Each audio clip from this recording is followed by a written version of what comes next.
सुन रहे हैं प्लानिट म्यूजिक की शानदार प्रस्तुति। के सामने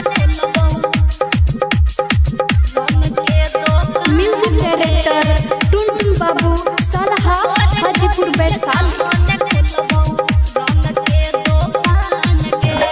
होली में हमरा बनाई के गलही ससुरा जान आन गे।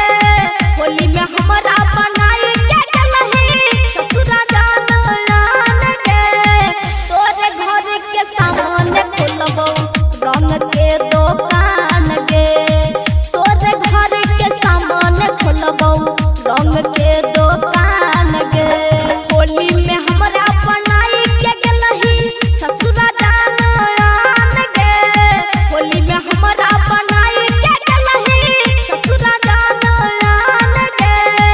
तोरे घर के सामने खोलबो रंग के दुकान गे। तोरे घर के सामने खोलबो रंग के दुकान गे। रंग के दुकान गे।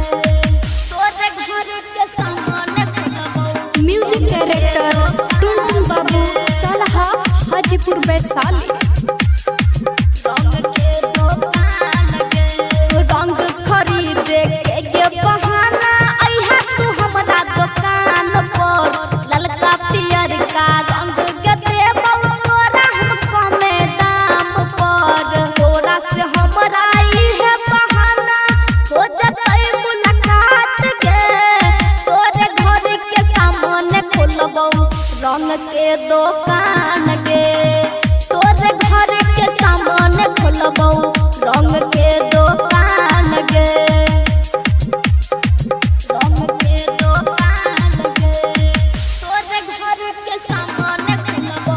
म्यूजिक डायरेक्टर टुनटुन बाबू सलहा हाजीपुर वैशाली।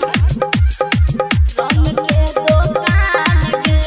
राइटर राधे राघव के बना दलही तू जान आन गे। तोरे के माने रहोगे जाना सुनो ना अपन परान गे। राहुल के तोरे दलही तू जान सगरो यारा मान गे। तोरे घर के सामने खोलबौ रंग के दुकान गे।